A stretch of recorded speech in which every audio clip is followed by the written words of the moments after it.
Hi, I'm the Unicorn from downthehobbitholeblog.com, and today I'm here to give you our review of Thor: Love and Thunder. There are a few important things to know before going in, especially in regards to how old your child should be before they see this movie. It is a really fun, lighthearted movie for the most part, but there are some really dark and heavy elements. Those elements include grief, loss, long-term health issues, death of parents, death of friends. Important thing to note is that the main villain in this movie, Gorr the God Butcher, is as violent as it sounds.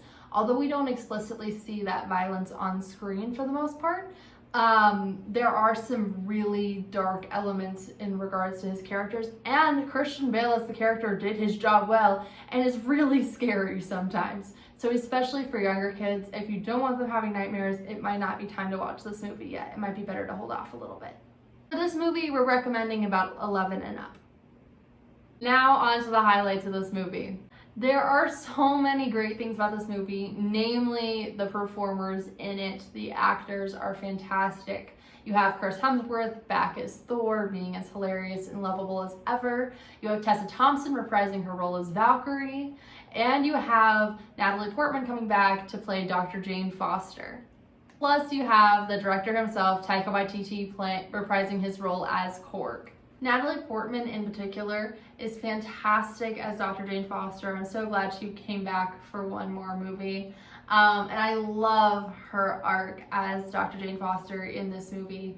Especially as someone who has struggled with my health, I have found her arc to be particularly impactful. I just kind of wish that they could have dove into it a little bit more and made that more of the emotional center. It was, but I don't feel like it was as strong as it could have been.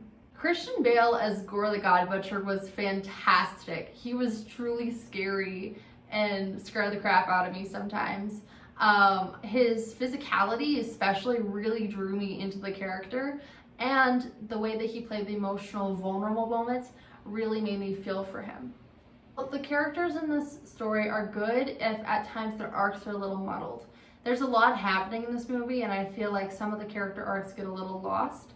However, I don't necessarily think that's a deterrent because these characters are so fun and lovable that it's easy to love the movie anyway. Speaking of emotions, generally this film does not have as strong a heart as Taika Waititi's other films does. He also directed Thor Ragnarok, and I felt like that movie was just like a little bit better than this one. But I also don't know that that's entirely his fault, as there was a lot happening in Endgame and Infinity War to bring Thor to this point. Overall, I felt like the story kind of retreads some character things that we've already seen from Thor.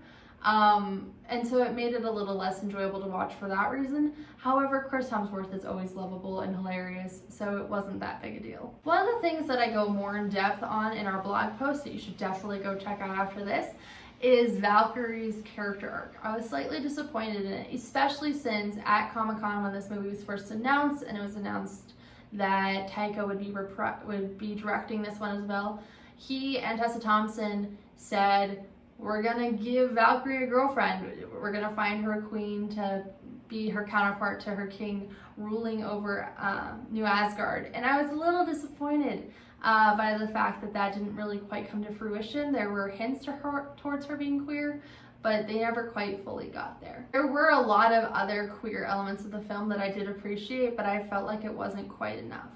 One of the really fun things about this movie that is true of Ragnarok as well is how bright and colorful and fun it is. And I thought that that was especially present in this film, and especially once you compare it to Gorr the God Butcher's world, where it's very black and white, a little bit darker, a little bit gloomier. It added a really nice contrast.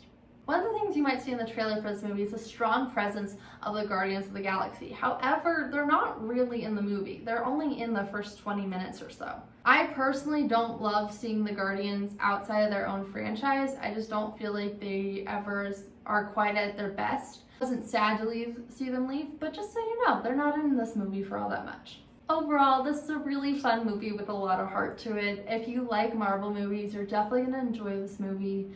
I highly recommend you go watch it. And once you're done, now that you're done with this video, you should go over and read our full blog post over on downthehobbitholeblog.com. I'm the Unicorn. Thank you for watching. Have a great day.